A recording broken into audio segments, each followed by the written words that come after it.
Halo, perkenalkan nama saya Bagus Ananta Tunggadewa Sutarga. Jadi pada hari ini saya akan menjelaskan contoh-contoh dan menjelaskan isi dari contoh-contoh nutrisi parenteral. Sebelumnya, apa itu nutrisi parenteral? Nutrisi parenteral itu suatu bentuk nutrisi yang diberikan melalui pembuluh darah dan tidak menggunakan sistem pencernaan.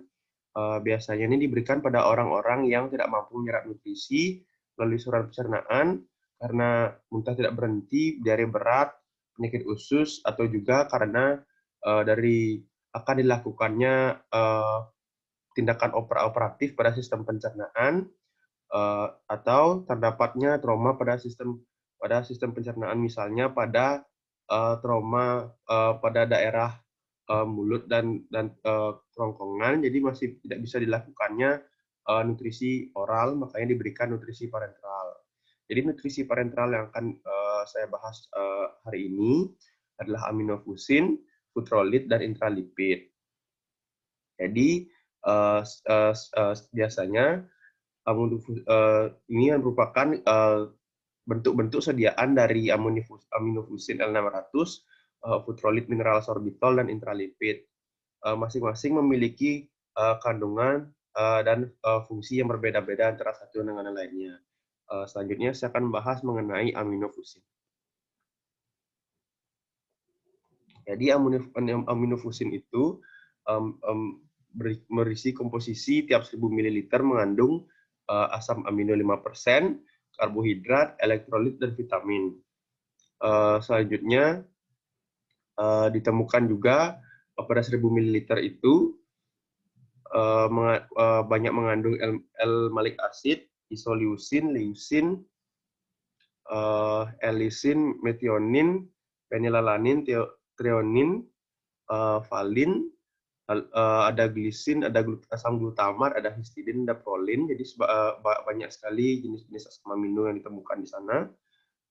Ada juga sorbitol, xylitol, dan asam ascorbat, inositol, niacinamide, dan riboflavin, serta magnesium asetat. Jadi sediaannya berupa botol kaca berkapasitas 500 ml. Indikasinya larutan nutrisi parenteral total untuk memenuhi kebutuhan protein, terutama protein ya, karena banyaknya jumlah asam amino yang terkandung dalam aminofusin L600, elektrolit, energi, vitamin, dan air. Untuk dosisnya, untuk infus intravena, dosis disesuaikan kebutuhan asam amino, bisa atau bisa juga disesuaikan dengan kebutuhan pasien, umumnya 25 kilokalori per kilogram berat badan per hari, dengan kecepatan infus maksimal 3 ml per kilogram berat badan. Jadi kontraindikasinya apa saja? Kontraindikasi yang dimaksud itu adalah suatu petunjuk mengenai kondisi-kondisi di mana penggunaan obat tersebut sangat tidak tepat atau tidak dikehendaki dan kemungkinan berpotensi membahayakan jika diberikan. Pemberian aminofusin L600 dikontraindikasikan pada kondisi-kondisi antara lain pasien syok, atau pasien gangguan yang memiliki gangguan fungsi ginjal dan insufisiensi jantung, ada hiperkalemi karena di kandungan aminofusin terdapat fruktosa dan sorbitol, tidak cocok diberikan pada pasien yang mengalami intoleransi fruktosa dan sorbitol, lalu defisiensi 1,6 di fosfat, racunan metil alkohol, gangguan metabolisme asam amino. Selanjutnya, efek sampingnya itu infus cepat akan kehilangan melalui ginjal, mual, dan tampak kemerahan. Lalu juga karena akibat teknik pemberian bisa terjadi respon demam, bisa terjadi infeksi pada tempat suntikan, trombosis vena atau flebitis dari tempat suntikan, dan ekstravasasi serta hipervolemi. Selanjutnya juga ada interaksi aminofusin dengan obat-obatan lainnya.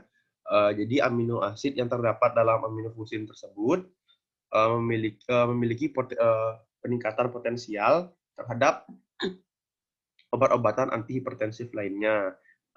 Hal ini bisa terjadi karena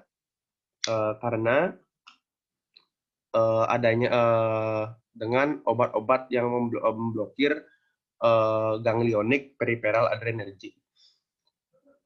Bisa juga terdapat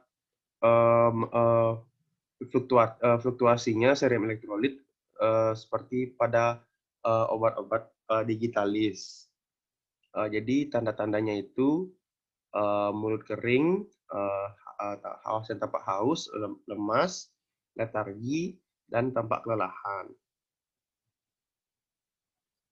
Lalu asam amino dan atau obat-obatan yang berkaitan atau satu golongan juga menambah responsivitas dari tubuh kurarin.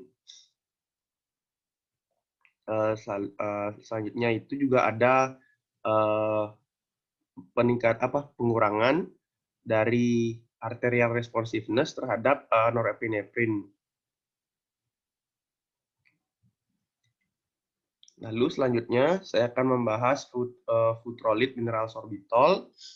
Jadi futrolid itu seperti pada gambar, sediaannya itu seperti kantong infus dengan kapasitas 500 ml. Jadi futrolid itu tiap 1 liter mengandung natrium, klorin, kalium, kalsium, magnesium, dan asetat. Lalu indikasinya itu untuk memenuhi kebutuhan karbohidrat, cairan, dan elektrolit pada sebelum, selama, dan sesudah operasi. Selanjutnya, mengatasi kondisi di mana sejumlah cairan dan sodium tubuh hilang dalam jumlah yang seimbang dan kehilangan cairan ekstraseluler. Jadi, futrolid ini memiliki osmolaritas 525 dengan energi sebanyak 200 kilokalori. Selanjutnya, dosisnya bersifat individual, biasanya itu 30 ml per kilogram berat badan per hari, yang merupakan setara dengan 1,5 gram sorbitol per kilogram berat badan per hari. Pasien dengan berat badan 70 kg itu 2 liter per hari dengan kecepatan infus sampai dengan 6 ml per menit atau 120 tetes per menit. Selanjutnya kontraindikasinya bisa pada pasien-pasien yang menderita gagal ginjal, lalu ada pada pasien yang memiliki intoleransi fruktosa dan sorbitol, pasien yang mengalami kekurangan fruktosa, pasien yang mengalami keracunan metil alkohol, dan terapi shock. Jadi pada pemberian futrolid itu terdapat hal-hal yang harus diperhatikan seperti hiperkalemi dan hiperhidrasi, gagal jantung, gagal ginjal akut, dan udim dengan retensi natrium. Selanjutnya efek sampingnya terdapat respon febril, trombosis vena, flebitis yang meluas dari tempat injeksi, lalu terdapat ekstravasasi obat atau cairan ke jaringan sebutan, dan peningkatan volume cairan intravaskular, interstisial, dan intraseluler.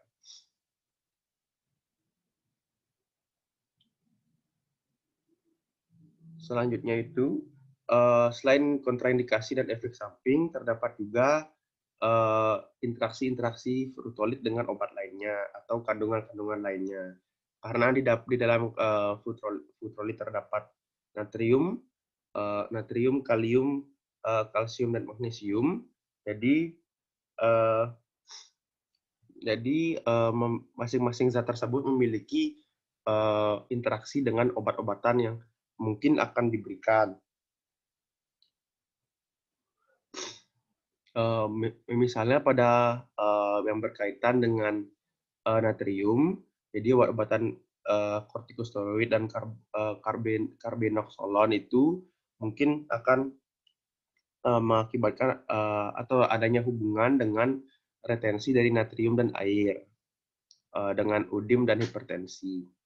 Selanjutnya pada yang berkaitan dengan kalium, jadi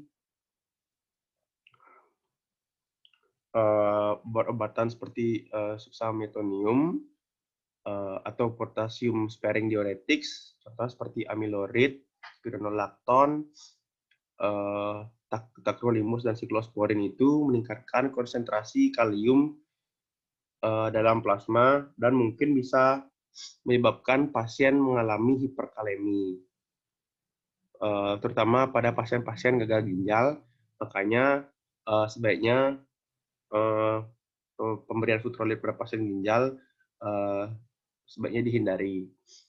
Lalu yang berkaitan dengan kalsium, digitalis glycosides itu menjadi meningkat efeknya selama hiperkalsemi dan mungkin mengakibatkan kardiak aritmia yang fatal. Selanjutnya adalah intralipid 20%. Jadi komposisinya itu ada tiap 1000 ml mengandung purified soybean oil 200 gram, purified egg phospholipid itu 12 gram, glycerol 22 gram. Sediaannya ada yang botol 100 ml dan infus 200 gram per 1000 ml. Indikasinya itu gangguan nutrisi sebelum dan sesudah operasi, gangguan keseimbangan nitrogen karena absorpsi intestinal yang sangat tidak adekuat akibat tumor atau gangguan pada GI tract,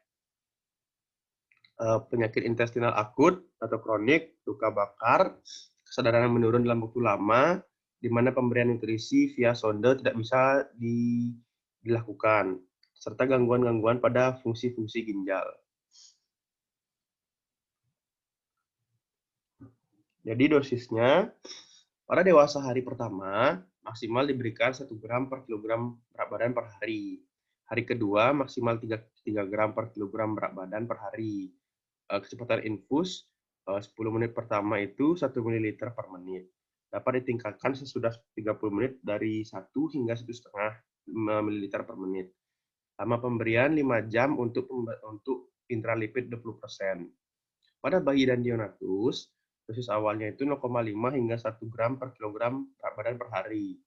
Kisaran dosisnya 0,5 hingga 4 gram per kilogram berat badan per hari.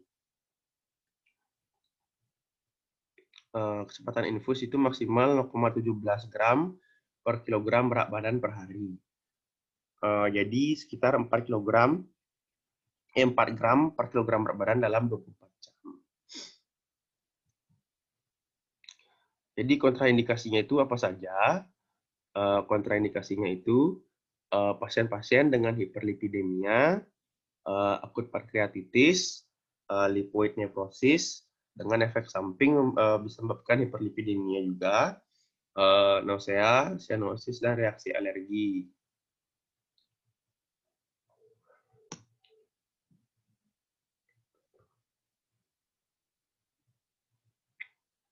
Selain itu juga